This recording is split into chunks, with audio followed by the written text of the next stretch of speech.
Good afternoon, everybody, and welcome to this edition of the Big East Rewind. I'm Chuck Everson, your 7-foot host from Villanova University, and my partner, my main man, my point guard, and my dentist, by the way, Sonny Spera. How are you, Sonny? I'm good, Chuck. How you doing, man? I'm good. Just got back from a little trip, got a little rest and relaxation down in beautiful South Florida. Hung out a little bit, got some color. I'm ready to go. That's always good, man. That's always good. Always good. So we have another good guest today, another great guest. The Red Men are in the house again, Sonny, which is really nice to be able to say that and to have one of these guys that played on their great teams back in the 80s. And this guy in particular, Sonny, I got to as we both have, we got to be on the court with this guy and play against him. So let's just kick right into this thing. It's 6'5" out of Atlantic City High School in Atlantic City, New Jersey. One of the original high flyers, Sonny, one of the big dunkers of the Big East back in the day. Willie Hollywood Glass is with us. How are you, Willie? Chuck, how you doing, Chuck, Sonny? How's everything going? We're doing good. Great. Glad to have you, man. I'm looking forward to this. Sorry it took so long to get with you guys. No, it's all good, Will. I mean, listen, this thing has been a lot of fun for a long time for Sonny and I, and we enjoy catching up with guys that we played with and against, and it's been a really good time so far. For 2 years, it's been 2 years now. I can't even believe it, Sonny. It's just like somewhere in the mid 80s. On the amount of episodes that we have out. So it's going to be a lot of fun today too, having you on. So we're going to talk about the old school and the way it used to be back in the 80s. So first things first though, Willie, I got to ask you, Sonny and I are, we've gone through this a number of times, but we do our due diligence here, man. It ain't like we just turn the computer on and start talking to you and that's a show. We actually look stuff up. We check things out. We're professional journalists. Professional journalists is what I'm trying to say. That's what I'm trying to say. So I come across a tidbit about Willie Glass that you got to tell me about because it intrigues me because I love the way this guy played back in his day as well. Are you are cousins with James Worthy from the Los Angeles Lakers? Is that right? Yeah, we was friends. We met. And then people said, that's your cousin? And I went with the line, oh, yeah, that's my cousin and all like that. But we just played each other in the summertime and, never knew it was a takeoff like it did and things like that. So tell one person and next thing you know, it got all out of hand. So that's a good story. Set the record straight. Are you related to this guy or not? Nah, we just good friends. Yeah, that's hilarious. Well, I take it back about the professional part about looking things up, because I got that straight out of the St. John's Media Guide, Willie, and they said that you were first cousins with James Worthy. I said, wow, that's a basketball fan from Chapel Hill. We was running talk about it. He was like, yeah, I said I'm good friends with him and all like that. I said we just like family, like a cousin to me and all like that. And I didn't think he was gonna put it like how he did it. So, it was like when you that close because my family's from Chapel Hill. So a lot of times I would go and play in the summertime at Carmichael with like Mike Jordan and a lot of those guys. So, we got a chance to just play like straight runs. This was like really before I got into college. So, it was some fun time. All right, so let's start there. So you grew up, you grew up, your early childhood was in Chapel Hill, North Carolina? No, I'm from Atlantic City, but my mom used to send me to stay with family in Chapel Hill, North Carolina. So you went down there to visit family from time to time. Yes. So talk about those runs, going down to Carolina and playing with those guys. Oh, it was like really, really good, and it's they had at the time I think they had a kid named Curtis Hunter and things like that. We used to bring a couple of our guys from just the school area where we used to play, and we end up truthfully knocking them off. And then the next thing I know, we get a situation where we heard a couple guys coming to the gym talking about, I hope y'all guys ain't tired. And they come to find out that was Michael Jordan. Oh, wow. So, yeah. So, I did my little thing where I got him dunked on him one time, but he returned the favor by dunking on me 3 straight times. Yeah. 3 straight times. I remember clear as day. Yeah, listen, don't piss MJ off, Willie. That's the deal with him, right? Exactly. Even from back then, just playing around and things. And what was funny, I think we ended up playing Carolina at the Garden that upcoming year, my freshman year.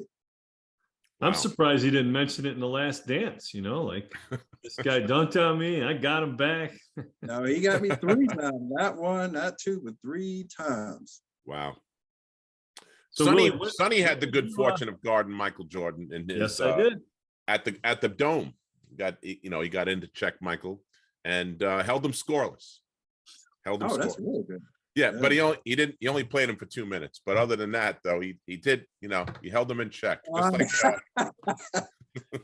yeah, I tell you what, there's a great photo we have on our Facebook page of him and Michael going toe to toe. So check that out. That's great. That's great. That's great. Yep. So Willie, when did you pick up the game? When did you start playing? I was like really young because we used to have like little bitty leagues here from like, I think maybe like between 6 and 7 years old. And I had a basketball court truly next to my house on Pennsylvania Avenue because they used to play on this playground called Pennsylvania Avenue Schoolyard where a lot of pros came, where I got a chance to watch a lot of pros come and play. Wilt, Doc, and everybody came to this little schoolyard. And, it was like you can just go and watch, and it was just seeing all these guys who wouldn't really look at it. And then I think about it like later on in life, I was like, wow, I got a chance to see these guys play in the schoolyard, just running. So they got me a little hyped and just started having me playing. That's amazing. Did any of them like say, hey, this little guy, let me reach out to him? Did that ever happen? But now the funny thing was, to this day, Marvin Gaye, which a lot of people remember, my brother brought him to the house. I was in the backyard. I come in the house and I'm looking at him and I'm like, he looks familiar.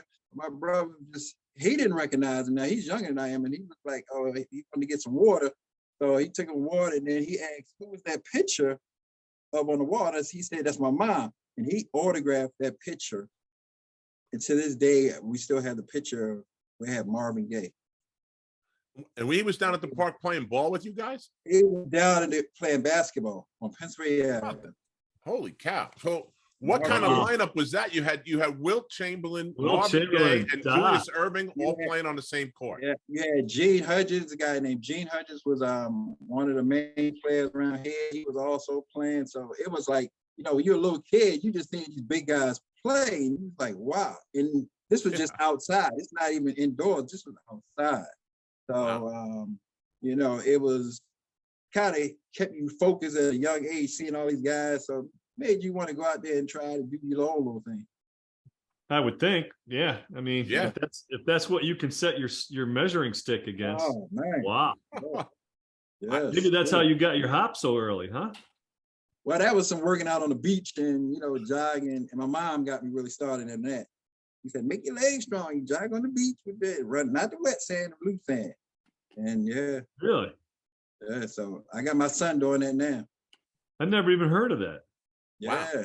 That's what my mom told me. So that's how I took it. Hey, Sonny, if I'd have known that, I live on Long Island. I could have run on the beach all day, man.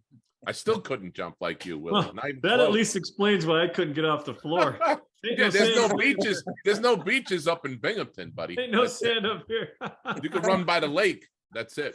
Oh man. So that's what you attribute your high flying antics is from running on the beach. Yeah, it helped a lot. And to this day, it's like when I tell my son to do it, it's like he said it's hard. And I said, yeah, I used to do this. And it took its toll. And it hurt, but like you said, it helps out in the long run.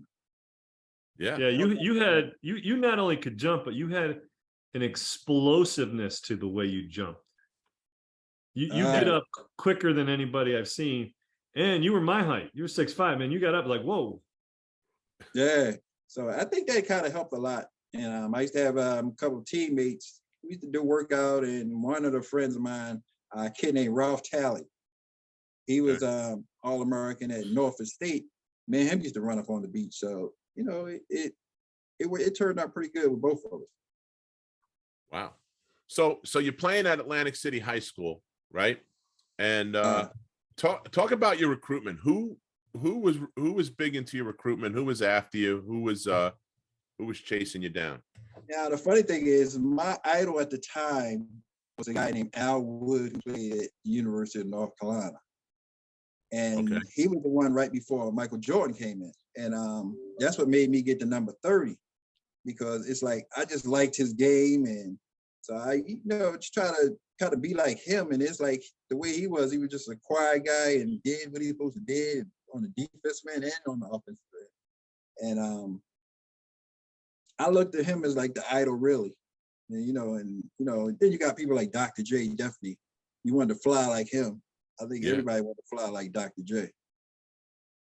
That's why I was number 23, was actually Super John Williamson for the New Jersey Nets. That's right. Wow. That was my guy. That's right. My guy, I wore 25 in high school for Mitch Kupchak, who played from my high school. And then he went to the Lakers and switched to 41. So I switched to 41 and played 41 at Villanova. We all had our people we looked up. Isn't that funny? Sure. Isn't that funny? Yeah. Somewhere in somebody's background, there's a reason they wear that number. That's it. Yeah, that's pretty cool. So who were you recruited by? Who were the schools that you had it narrowed down to, and why did you go to St. John's? When I went to visit St. John's, my final three was, I think it was North Carolina State, DePaul, and St. John's. Okay. I didn't like the dorms in North Carolina State, but when I met Coach Carnesecca, it was like a dad, like having a dad there. So it's like really big with your dad all the time. So it's like you can go in his office anytime, and how he just stayed on me and things like that. And the funny thing was, my last game in high school, I told him I was going to mention where I was going to go play I was going to have a press conference where I was going to go to school. And come to find out, St. John's thought I signed with North Carolina, which I do not know how they thought I did that. And I called him up and said, Coach, I'm having a press conference tomorrow, and I'm telling people I'm coming to St. John's. And the next morning, don't you know, he was at Atlantic City High School, parking in a no parking zone, parked his car right in front of the school, got out, came up there, he was right there. That's a common feeling from what I'm hearing from a lot of your Redmen, that Coach Carnesecca really had that special connection personality. Oh yeah, it was like you said, it's like a dad. That's why to this day I call all my teammates my brothers for life. So, it's like one big family there. What did you think about like the dorms? Like they're not really being dorms. Was that a negative to you or no? No, that was, to me, that was a first time for me, like having my own little apartment. Yeah. Right. And and then you with your teammates, and it's like I was looking really forward to leaving home just to get in there. So I think I was to school like in maybe August, way before school started, just to happy to get away. And when you get there, and when I came to visit, I hung out with like Billy Goodwin and Dave Russell, and I'm sitting there looking at them, and I'm like wow, it was just like, this is where I'll be at, and it was really good. And I love those guys to this day, because they was a input on me as well to come to St. John's. That's some good pedigree right there. Oh yeah, no doubt. Billy was tremendous, and so was Dave, big lefty from Long Island. He was talking about high flyers. That's another guy who can get off the ground too. David Russell. Oh man, it was like David Russell's gone, then in comes Walter Berry. You're like, man, where are they getting? That's right. And both of those guys are lefties. They killed us. Yeah, I remember Dave did like a Statue of Liberty one-handed 360 dunk towards the end of the game in Carnesecca Arena, and actually it was Alumni Hall. It was called. Yeah, it was Alumni Hall back then. Yeah. And man, I it's the first time I ever seen anybody do that in a live game. Unbelievable. So who was your guy, Willie? Was it Ronnie Rutledge that was in charge of your recruiting, or Brian, or who was it? Brian Rutledge, and how he was just so down to earth, and like I said, he was like really like a big brother, and letting me know, like, listen, you're losing a lot of guys, and if you come and work hard, you could get a chance to start. So by that saying, it's like you just want to come in and work hard, and certain things. And I used to wonder why coach was constantly on me, because in high school, coaches just happy you out there doing what you're supposed to do, but the coach is on you, and I'm like, why is he on me? And then Coach Rutledge pulled me to the side, was like, when a coach is on you, it's telling you he knows you can be better than what you're doing. Right. And when he told me that opened up my eyes. Even to this day, when I tell my son and a lot of kids I be coaching, just when the coach is on you, he helps you to show that he knows you can do better. So it's not where he just getting on you just for not getting on you, but he knows you can do better. So So now go ahead, Sonny. When you're getting recruited and you're with David Russell, and you're with, and then in your class was Walter Berry, and you're looking at the size that you guys have, was there any like intimidation or thought, I'm not going to be playing down low, I got to change my game to be a wing player? What was your thoughts? Oh, at the beginning, it was because, like I said, when I was in high school, it was more of like I was at the power forward spot, because my team was more like, we had a 6'7" guy, and then it was me. Then we had a couple other guys who was around almost the same size. So as it helped me in trying to improve my game as the years went by, and it's like, if I got a chance to play with somebody where I would be facing the basket instead of being away, like having my back towards it, I think it would have helped me a lot better and things like that. Because short little things, it's like I improved the jump shot much better later on in life, and it's like, I wish, like, wow, if I had this like several years back then, it could have been a whole different story.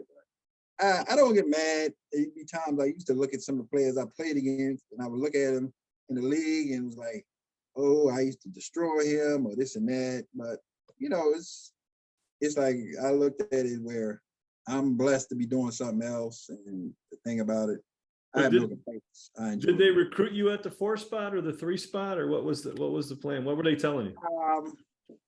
They had me really in the 3 spot. Okay. So the 4 spot, you got Ronnie Stewart, you got Walter, right? You got some size in there. Yeah, you had Jeff, and then you had Bill also. Correct. Jeff and Bill, yeah. But it was like, the coach was also telling me, I'm gonna have to, you're gonna have to face it, because it's gonna be 7-footers in here. You ain't gonna be posting up no 7-footer and things like that. But it came out to like later on, like my junior year, when I got a chance to really face the basket and do things like that. So, but like I said, I would have never changed if I had to pick again and go somewhere differently and things like that. So, like I said, I just loved it, and I would have still went to St. John's again. Was Coach Rutledge, was he one of those guys, like at Syracuse, they had Bernie Fine. Like Bernie was everybody's guy that they went to when they had an issue before they went to Boeheim. Was he that guy for you guys? Like, was he the guy that everybody talked to say, hey, why am I not playing so much? Why this, why that? The stuff that we go through as freshmen in particular, Well, the good thing before you go to Lou? You can go to, really, you talk to Coach Rutledge, or you can go to Coach Mahoney. Both of them was like that. So, both of them was like, you just felt comfortable talking to either one of them. So it wasn't like, you felt any afraid of any of us. You can just go straight to them and talk to them and explain, what's going on, and they tell you like it is, which is, like I said, I'd rather hear it like it is than play around the bush on me. Yeah. But Louis had an open door policy too. I mean, you always go and see him. Always open. If it was closed, it was something important. Something serious, right? Talk about your relationship with Coach Lou, and what it was back then and what it is today. I usually used to take my son and my daughter to some of the games. I would go maybe like 2 to 3 games a year. And when he see me, it's the same thing how he used to do when we was little. I used to call it a mafia move, where Yeah, say, hey, Willie, and it's smack you in the face. But it was, like you say, done out of love. And the last time I saw him, which was maybe like 3 years ago, it's like, even at his age, he's still on the ball. And, it's just so good seeing him. And it's like, it's like your dad is still there. And it's like, you're just so happy to see him and give him a big old hug. And, it's somebody you can really say you love. And like I say, that's like a dad to you. And it had it where you didn't feel like homesick or anything because it's like you got dad there, so you good. You could always call mom, and mom won't come to you. But it's like dad is all you had. So he was that close. Now he was one of those guys that got very animated, like another Italian coach that I know and love very much. So what was that like in practice? To see, was he explosive like that in practice, like he was on the sidelines during a game? Oh yeah. Oh yeah. Oh yeah. Oh, yeah. Nothing calm. One day a peacock, the next day a feather duster or something like that. That was what Ron Stewart said. He said that all the time. Yeah. One day a peacock, the next day a feather duster. Right. But he had all these expressions. What were some of the other expressions and stuff he used with you guys, Willie? It was and then the funny thing was, it's like every time out we would always say a prayer. And it was something new for me because I'm sitting there like, okay, even in high school, not one time we ever prayed, but every time I was a prayer. So, it was, after that, you didn't really look at it. No, you knew what was going on. I prayed back on. But he one of those coaches is where he just loved to put out one thing as hard as you can for him. So, it's like he had your back, and would come and look at you, you know what you got to do. He had to introduce you to some fantastic food. Yes. Oh, yes. If I can remember, I think it was Dante's, not too far from the school. And the food was delicious. And it was like pregame, we ready to go on the road, eating there, and always come out with a full stomach. The food was just fabulous. And I used to laugh because the first thing I used to think about, again, was the mom movies. Now they used to see each other, the owner of the restaurant, and how they would smack shove in the face, and they would be like, wow, this is real. So, but it was good, and it was a lot of places, and everybody knew him wherever we went to go eat at. When we go to different places to play, they knew him and things like that. It was just beautiful. I got to ask you one question as far as food goes, because I used to sit next to Jeannie Waldron, and Jeannie, not a real connoisseur of Italian food, but what he did with his pasta is he put sugar on his pasta with the sauce. I'll never forget it. I was like, you are killing me doing this. That's the first there. Okay. Thank you. That's what I thought. That's the first way. Sugar. Wow. Did Coach turn you on to any, like, the calamari, some stuff that you've never had before? Oh yeah. And what was funny, I tried the first time. That's the first time I had like the fettuccine with the white cream sauce and chicken and the shrimps. After I got hooked on that, to this day, if I go somewhere, I ask them if they have that. You have pasta with the chicken and the fettuccine. Oh man. And I was just hooked on that. It's like that just blew me away. That was like, if I came to you, already knew this is what I want. Same thing. So it wasn't nothing different. Yeah. I mean, it's music to my ears because I'm hearing Massimino all over, just exactly what you're saying. That they were very good friends too, and traveled around a lot together and stuff like that. So we heard some of Louis' stuff when we were playing as well. So talk to us about some of the match. Well, let's talk about your freshman year first. You go in freshman year. You're on the all rookie team in the Big East, correct? Who was on that team with you, Will? It was Pearl Washington, Michael Graham, me, Reggie Williams. Jeez. And I can't remember the last one. Wow. That sounds good enough. You can. I take that 4 right there, man. Holy cow, that's a squad right there. and I think it might have been somebody from Villanova, but it was a lot of freshmen in our bracket that was really it good. wasn't that was you were there. You were a year younger than me, I think. So we had that would have been Connolly Brown and Harold Jensen. So I don't know if Jensen made that team or not. How about Charles Smith from Pitt? Was he on there? That might have been. I think Charles was a little younger. Charles was Charles is Charles was one Charles under was Willie. Yeah. We'll have Charles to look one that year. up and get that. Okay. But so now you're in. That's big company, man. I mean, that's something right there. That's some crew. I mean, that's what an honor that is to be on a team with those guys. So talk about your freshman year. Obviously you contributed.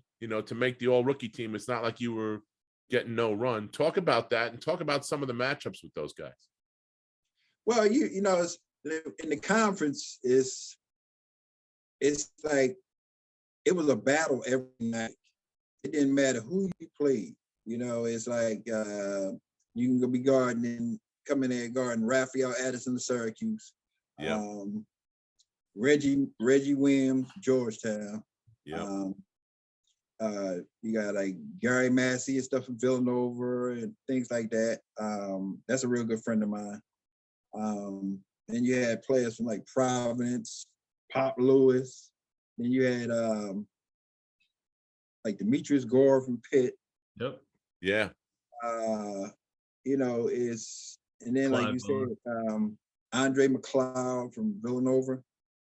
He was Seton Hall. Yeah. Andre McLeod from Seton Hall. Then you had from Boston College. Roger McCready. It might have been. Yeah.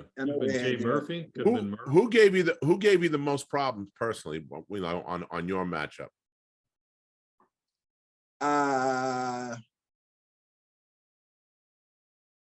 I would say Reggie, because Reggie used to hit the picks really good. And the thing about it, if he wasn't, he would pop it right once he got off that pick. It's like he didn't give time to catch up, so he was letting it fly.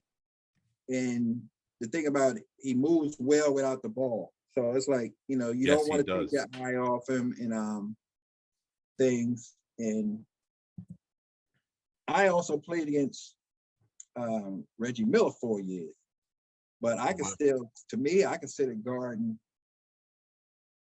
Reggie Miller better than me guarding Reggie Williams. Yeah, Reggie Williams was wiry too. I mean, he was. See, they was both kind of wiry, but it was where coach was when we played UCLA, and he said, when Reggie get to half court, I want you in his jock. And it was like once he got to half court, I was bellied up on him. And for 4 years, I don't think he had 15 points up. Wow. So you brought it up. So let's talk now. Talk to me about the Georgetown St. John's rivalry, especially in '85, how big that was. And talk about your perception of the Hoya paranoia and that whole thing that went into the Georgetown mystique at that time. It was what you call, it's like, it's going to be a war. It's going to be a straight war. It's like, and then the thing about it, it's like, we came and battled them. And, it was just like, he just had our number. And I look at it as where I believe if we played anyone else, I think we would have been in that finals. Yeah, so, I think you're right.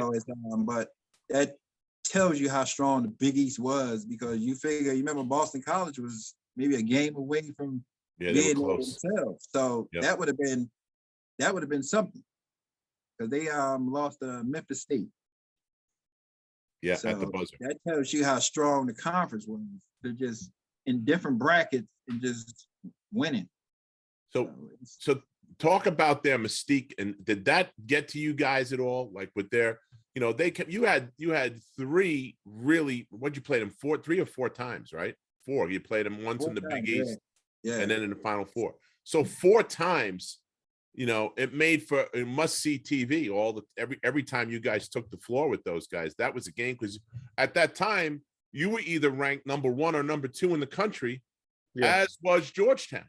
And one of the losses that you guys had, you lost. I think you lost to Niagara that year, right? Yeah, it was like one of those, like what you call the holding of the ball and things like that. They shot pretty well. No shot clock. Yeah. So They had a guy on that team named Alex Agudio, who was a big shooter from out here on Long Island. One of my guys. He was a pretty good player. He was on that Niagara team. But that said, so you had a tough loss against them, but now you get into these battles with Georgetown. Talk about, like I said, the mystique and all the stuff that they put into what it was like getting on the floor with those guys. Because Sonny and I both know firsthand, but tell our audience what it's like when you play. It was like, it's like, you know, how they consider the whole Big East, the bullies of all the leagues.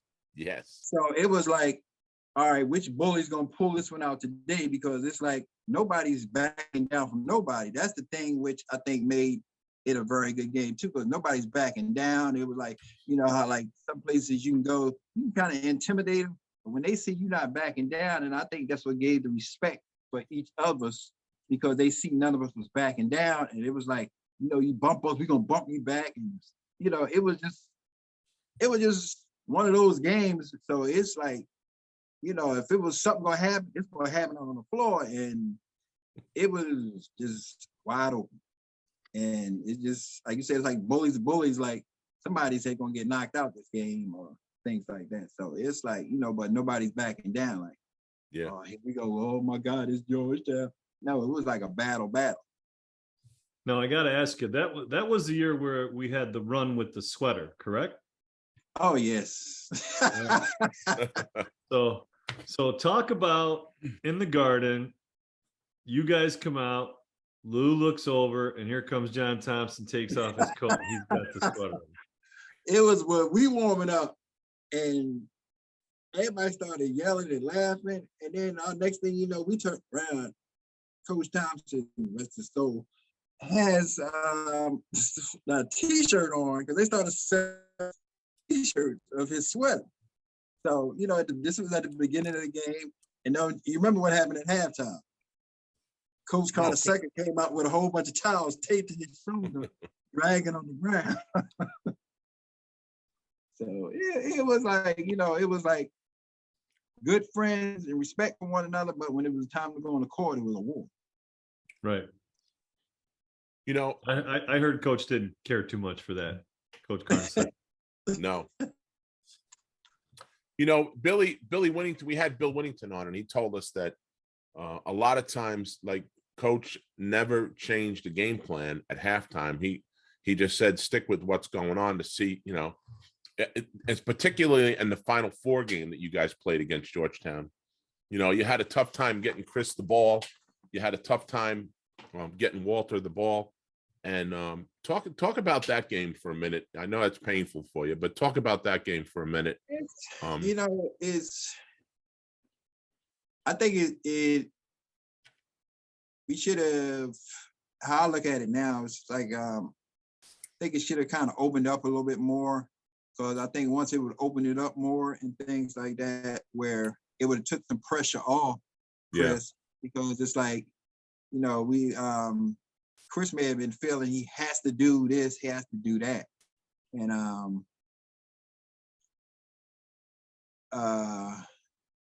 also Chris's senior year. And yeah, you know, like you definitely there. It's in your mind.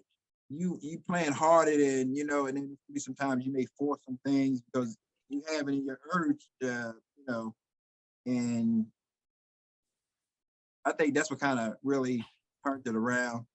And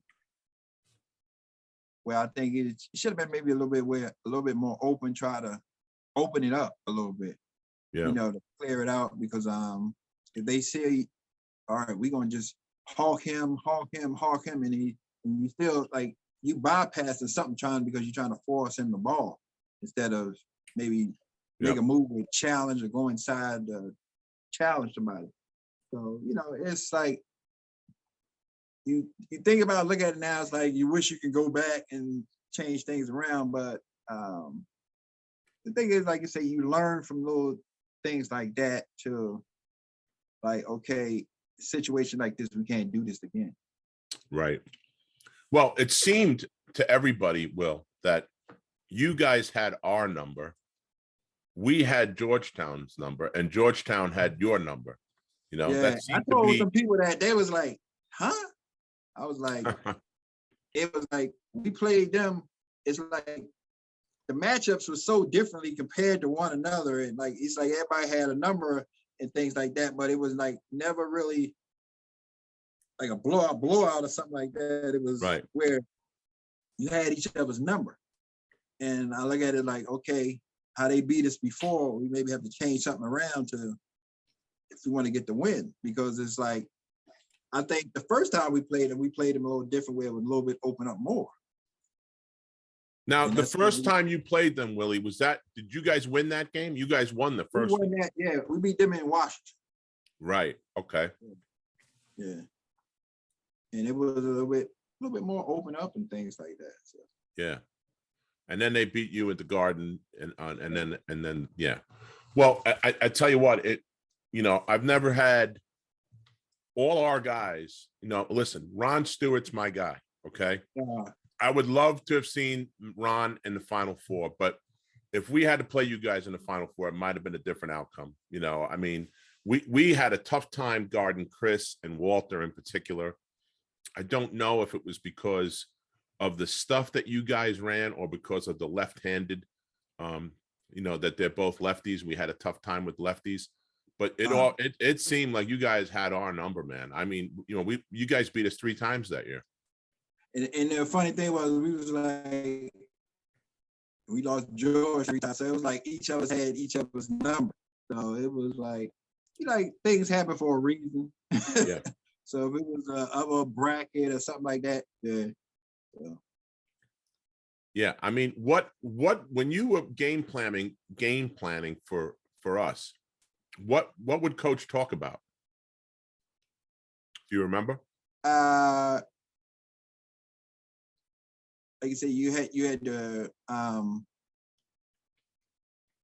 Dwayne, which was left-handed, who was like my man I guarded, and he was like almost like an opposite of me guarding myself, because he was a high flyer as well. And quick off his feet. So it was like, I would just try to have it where I want to make him go to his right, because when you go to his left, just like if you go on my right, you at your strong points. So, right. So it was where Coach was like, okay, you're guarding. It was more of a man-to-man. So it was like, we kind of matched up really good with you guys. So yeah. It was, and then like you said, when you got Walter and Bill, so that was, Pickney, I think, was guarding. He was guarding Bill, and then right. Like Dwayne was guarding me, and Prez, I think, had Walter. And Prez had Walter. Yeah. It was tough. I mean, talk about your class. You mentioned Walter now. Talk about your class that came in, Mark Jackson and Walter Berry. I mean, that might be, we were talking about it before the show, Sonny and I. That might be one of the best classes ever to come out of St. John's, don't you think? Yeah, it was a good class, and we used to laugh because we was like, if Walter would have came back his senior year, right, they would have had us ranked number 1, because Shelton was a sophomore at the time, and I think they would have had us pretty high up. Well, think about that. You make the all-freshman team, and you're playing alongside 2 absolute studs on your own team that are freshmen, both Mark Jackson and the Truth. But yeah. Mark was sharing some time at the point guard, was he not? Wasn't he sharing some time? He was because Mike Moses was the starting Final Four team, but Mark got a lot of flow. Right. So then Mark just became much better as he went along. each year. And His improvement was tremendous. Yeah. yeah. And it was funny, come to find out, I heard about, I know you guys probably heard about when they was talking to Gary Payton. They say Gary Payton almost came to St. John. Yeah. If you get a chance, look it up. Look it up. He said he almost came to St. John. Wow. That That would would have have been a class. Yeah. He Oh my said God. he wanted to play with me and Walter Berry. And I was like, he mentioned me. He said, yeah. And I was like, wow. Gary Yeah. Payton. Well, listen, that might have changed some things too. He was, not that Mark wasn't great. Mark was a great player, but Yeah. and Walter Gary Payton was really good as well in his own right, you know. Got to ask Willie. Willie, is there anything that you remember, especially in the Garden? Were there any situations or memories that you can think of that just, when you look back now, you smile or you say, damn, we should have got that one. Any of those kind of things still stay on the top of your head? The first time I went in the Garden, the first time in practice, just stepping on that floor, it was like you just felt the rush go through your body, like, wow. And I'm sitting there in the middle of the floor just looking around, like just amazed. And then when the lights was on, you was just practice. And then when it gets really packed, it's like your blood is really flowing now, like, oh yeah. It's like you're in the big city now. So it was like just some place, like I said, it was no place ever like that before. And it was just, you just thought you was in heaven, like, wow, it's the Garden. Yeah. It's the Garden. And saying I was on the floor, I did this and that on the floor and things like, oh yeah. Yeah. The Garden never gets old. The Garden never gets old. No. Never gets old. It's just like, just knowing you on that floor, like, wow. Oh yeah. Beautiful. Beautiful. So yeah, I got to ask you too. I mean, I talked to Ron, who you roomed with, your first year, right? Who gave you the nickname Hollywood? Where did that come from? It was my stepdad's name, right? And I told him, I said, I like that because I was called Big Tree in high school. And when I heard his nickname, I said, nah, I said, let me use this. Because I said, I used to tell him, I said, oh, this is going to fit me a little better than it fits you. I'm going to make something out of this. Okay. And I just started rubbing it in, this and that, putting it on, Hollywood this, Hollywood that, Hollywood this and that. And it just stuck with me. Okay. You had that special hairstyle, though. You had that part. Yeah. A lot of us from Jersey had that part. A lot of people don't realize I had it. Remember the guy Milt Wagner? Sure. Yeah, Milt had it. Yep. Yeah, and a lot of good players. And then it's funny to hear other guys be like, "Man, I got a part in the middle just because of you." I'm like, wow. Yeah, that's cool. Yeah. All the listen, a lot of talent came out of Jersey back then. Even today, I mean, it's a hotbed for basketball talent. Who were some of the other guys that come out of Jersey around your time, before or after, and right around your time? I used to play Mark Bryan. Sure. Yep. Yep. I used to play in a AAU league. Dave Rivers. Oh, that's Dave nice. Rivers almost came with us. He was real close to coming to know. Dave Rivers. I played with in the area like the AAUs, like Dallas Comedies. Yeah. Yep. And then they had this kid from Philly named Rico Washington. Rico and Dallas. I've seen them both in high school. Yep. Yep. Wow. So you got to play against really, really good guys as growing up and oh yeah.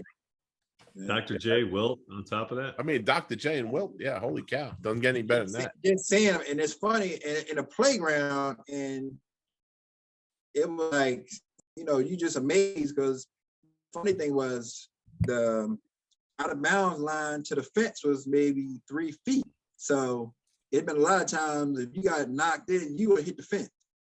Yeah. But yeah, it was a lot of bleachers sitting there, and then a lot of people around the fence watching games playing. So it was like it's something you couldn't believe. And then I heard a couple of people talking about a lot of other players that came there, and I was saying like, wow. And Sonny Hill used to tell me about that. And he said, man, you don't know how many players used to come and play here on Pennsylvania Avenue. And I was little coming in, and I was just amazed just to see it. And because it was like really right down the street from me, take me like 35 seconds to get to the playground. So it was, you're seeing all these people, and then when you go back and think about it, be like, hey, I used to see these people. Yeah. You So you get drafted by the Lakers in the third round with the 69th pick, right? What was that like? Because now you're going, that's right around the Showtime. That's right in that wheelhouse, right? With those guys with Magic. Yeah. And the thing about it is, that was the only year they didn't have rookie camp. They didn't have rookie camp. They didn't have rookie. They didn't have no rookie camp or nothing like that. So when we got there, it was straight going up against the vets. Oh boy. So it's the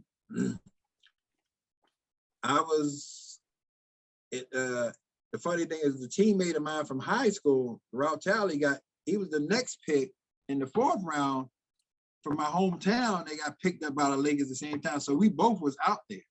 Oh, wow. And I think at the time he was going against a guy, Wes Matthews.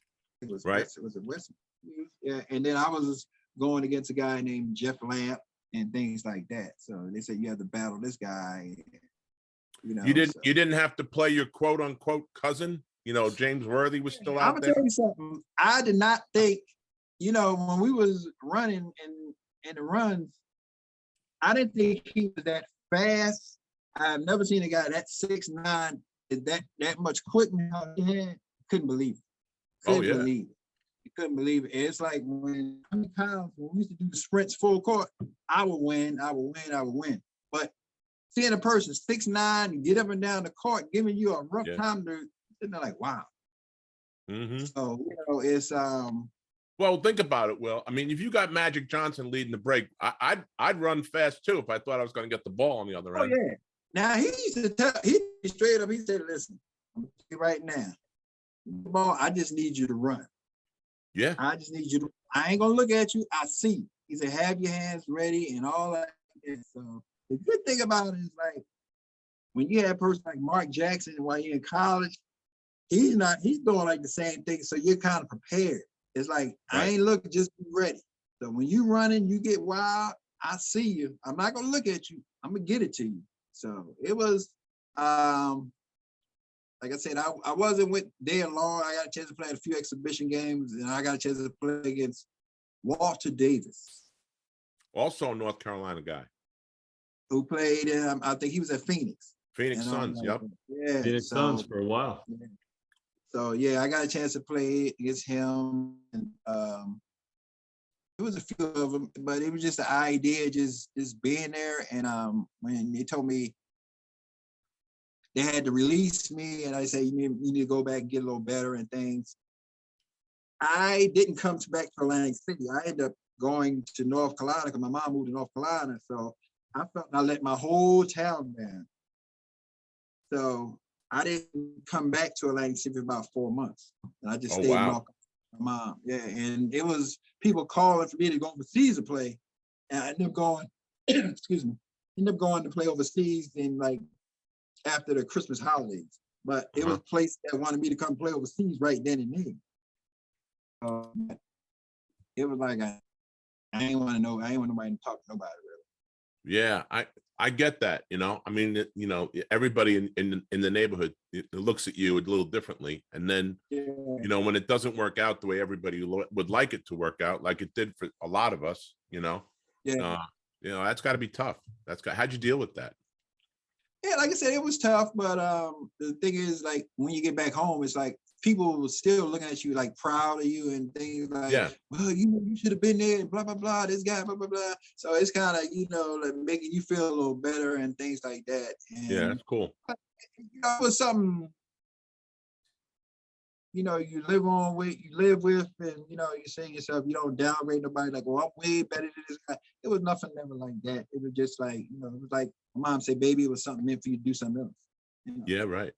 That's how I was like that. Well, we're getting up against it, Will. I got to ask you, what are you doing these days? What is Willie Glass doing these days? Tell our folks. Okay, what you're doing.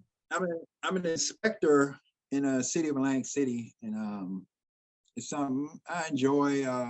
You know, because it's really everything in Atlantic City that's dealing with money we're involved with. So it's like for places to open, like everything in the casinos, they have to come through us, and we go check it out and inspect the places, the buildings, the land, the area. And we have like limos, jitneys, anything that's dealing with where you have to pay has to come through us. And we have to, you know, and then you got a lot of places where they hoping you like, please, you know, this and that. And we're like, before we come, you have to make sure you're in order, because if we don't pass you, you don't open. But if you're open and we catch you, we write tickets just like the police. So, right. You know. Well, right. you returned home. You went back home. Oh, yes. Yes. Yeah. A lot to be said for that. Yeah, absolutely. A lot to be said for that. Coming full circle, Will. I mean, Yeah. listen, we can't thank you enough for coming on and sharing your story with us and talking to us. I'm telling you, for myself, and I know Sonny feels the same, we had a blast talking to you. I didn't know a lot about you. This was great. You know, you shared a lot of stuff with us, and it was really fun to catch up with you, man. Thank you and very much. And Willie, I got to be honest with you. You know, a lot of people email us and they send us stuff, and they've always asked about certain guys.